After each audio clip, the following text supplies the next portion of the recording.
વિદ્યાર્થી મિત્રો, યોક્સિલ પોલિમરનું ત્રીજું ઉત્પાદન ટેફલોન. ટેફલોનનું બીજું નામ પોલીટેટ્રાફ્લોરોઇથિન, PTFE.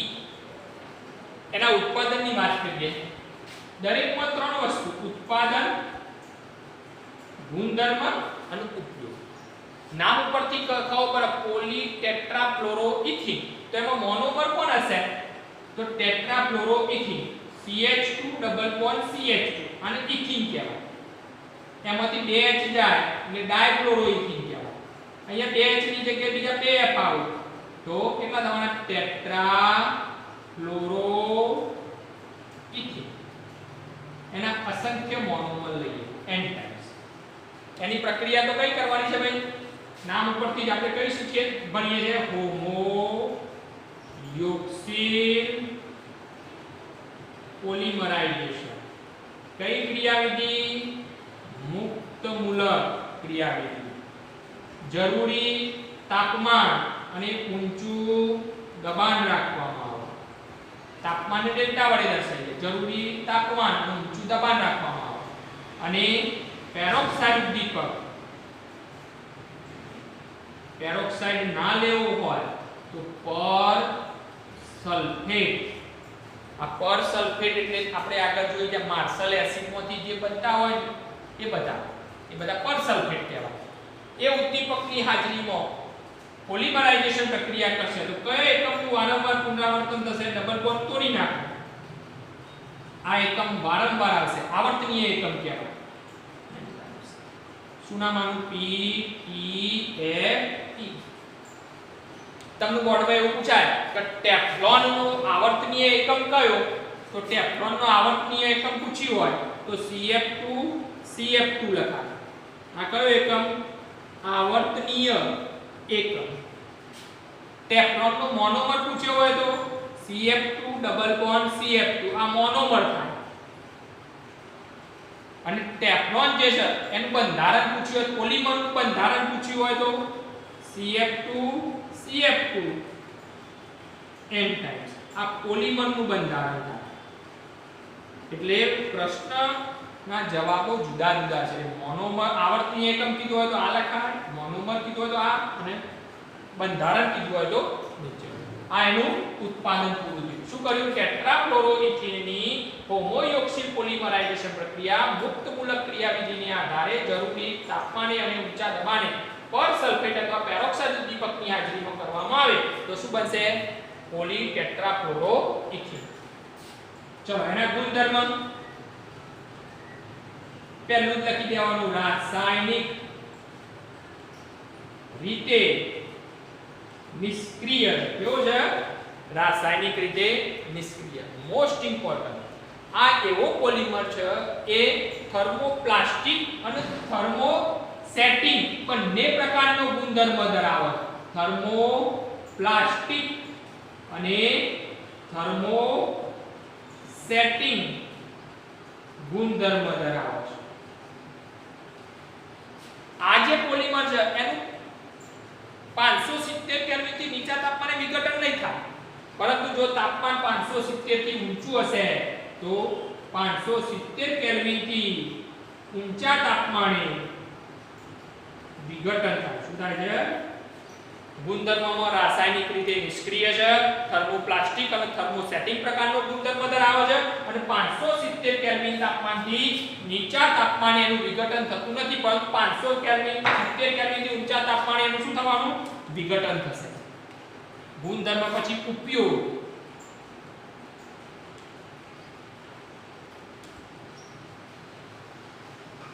ઉપયોગની વાત કરીએ તો એનો ઉપયોગ કુંજન તરીકે, મશીનરી હોય એમાં કુંજન તરીકેનો ઉપયોગ થાય છે. બીજો ઉપયોગ ઓઇલ સીલ અને ગેસ્કેટ ના ઉત્પાદનમાં.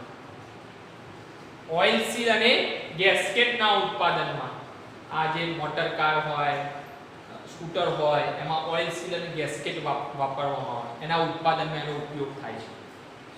આગળ વાત કરીએ નોન સ્ટિક વાસણો, નોનસ્ટિક વાસણો જે હોય જેમાં જુદી જુદી રસોઈઓ કરવામાં આવે જેવા કે ઢોસા ને વગેરે વગેરે, તો નોનસ્ટિક વાસણોમાં એનો ઉપયોગ થાય છે. અને ખેંચાણ ધરાવતી સપાટી, ખેંચાણ ધરાવતી સપાટી બનાવવા માટે અથવા તેના નિર્માણ માટેનો ઉપયોગ થશે. તો ઉપયોગ તરીકે ઊંજણ તરીકે, ઓઇલ સીલ અને ગેસ્કેટના ઉત્પાદનમાં, નોનસ્ટિક વાસણોના ઉત્પાદનમાં, ખેંચાણ ધરાવતી સપાટીના માટે એનો ઉપયોગ થશે. તો આ ટેફલોનનું ઉત્પાદન પૂરું થયું. આ ત્રીજો હોમોપોલિમર, અને એ પણ કઈ ક્રિયાવિધિની? મુક્તમૂલક ક્રિયાવિધિને આધારે ઉત્પાદન પૂરું થયું. આગળ જઈએ.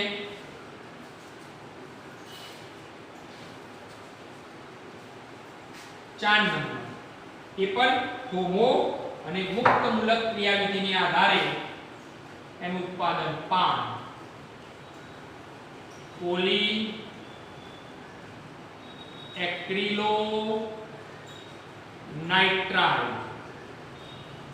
આ રેસા છે પોલી એક્રિલો નાઇટ્રાઇલ. એનું ઉત્પાદન કરીએ આપણે તો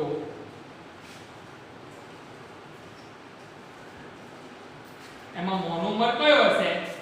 તો CH2 double bond CH CH. આનું નામ લખવું હોય તો આટલું વિનાઇલ સમૂહ કહેવાય, એટલે વિનાઇલ સાયનાઇડ લખાય. IUPAC નામ માંગ્યો MCQ માં, તો નાઇટ્રોજન દબાવ કેટલા કાર્બન છે? 1 2 3. ડબલ બોન્ડ નું સ્થાન પહેલું અને બીજું, 2 in પ્રોપેન નાઇટ્રાઇલ. અને એનું જનરલ નામ લખવું હોય તો એક્રિલો નાઇટ્રાઇલ લખાય. કયું લખાય છે? એક્રિલો. એના અસંખ્ય મોનોમર લઈએ, હોમો યોક્સિલ પોલિમરાઇઝેશન પ્રક્રિયા. કઈ ક્રિયાવિધિ? મુક્તમૂલક. કયો ઉદ્દીપક મુક્તમૂલક આવે તો કયો ઉદ્દીપક? તો પેરોક્સાઇડ ઉદ્દીપક. એની હાજરીમાં કરશું તો કયા એકમનું વારંવાર પુનરાવર્તન થશે?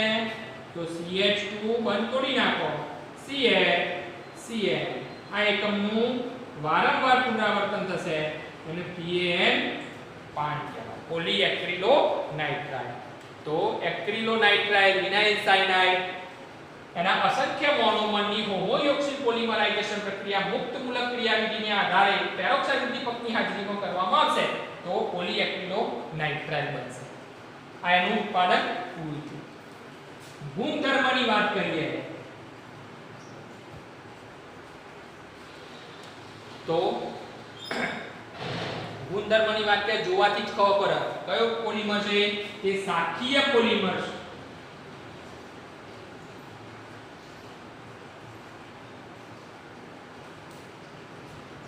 શાખીય પોલિમર્સ રાસાયણિક રીતે નિષ્ક્રિય છે. આ તો લખી દેવાનું, રાસાયણિક રીતે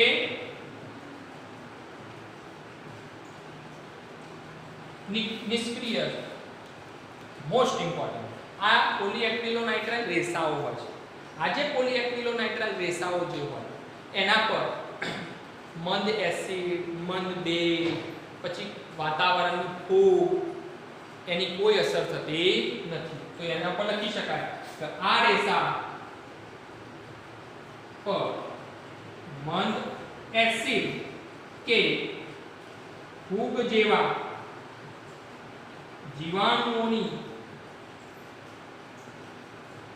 અસર થતી સૂક્ષ્મ જીવો તો લખો તો ચાલશે. બરોબર. તો આ એના ગુણધર્મો પૂરા થયા. ઉપયોગ તરીકે ઉપયોગ લખવું હોય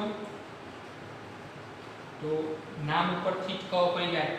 એક્રિલો નાઇટ્રાઇલ રેસાના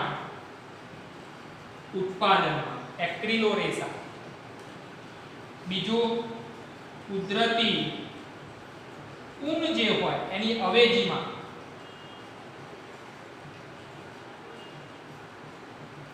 સંશ્લેષિત રેસા તરીકે કુદરતી રેસા જે છે એટલે કુદરતી ઊન છે એની અવેજીમાં એનો ઉપયોગ થાય છે. આ પોલીએક્રિલોનાઇટ્રાઇલ રેસાનું ઉત્પાદન અને ગુણધર્મ અને ઉપયોગ પૂરા થાય. ઉત્પાદનમાં વિનાઇલ સાયનાઇડના અસંખ્ય મોનોમરની હોમોયોક્સિલ પોલિમરાઇઝેશન પ્રક્રિયા મુક્ત મૂલક ક્રિયાવિધિના આધારે કરવામાં આવશે તો PN5 પોલીએક્રિલોનાઇટ્રાઇલ બનશે. બોર્ડમાં એવો પ્રશ્ન પૂછાય કે વિનાઇલ સાયનાઇડનું IUPAC નામ તો 2 પ્રોપેન નાઇટ્રાઇલ. ગુણધર્મ તે કેવો પોલિમર છે નામ જોવાથી જ ખબર પડે સાખીય પોલિમર છે. બીજું રાસાયણિક રીતે નિષ્ક્રિય છે. ત્રીજું તે આ રેસા પર મંદ એસિડ કે ફૂગ જેવા સૂક્ષ્મજીવોની કોઈ અસર થતી નથી. ઉપયોગ તરીકે એક્રેલિક નાઇટ્રાઇલ અથવા એક્રેલિક રેસાઓ એક્રિલોનાઇટ્રાઇલ રેસાઓના ઉત્પાદનમાં કુદરતી ઊનની અવેજીમાં આ સંશ્લેષિત રેસાનો ઉપયોગ કરવામાં આવે છે. આ તમારા પોલીએક્રિલોનાઇટ્રાઇલ પૂરું.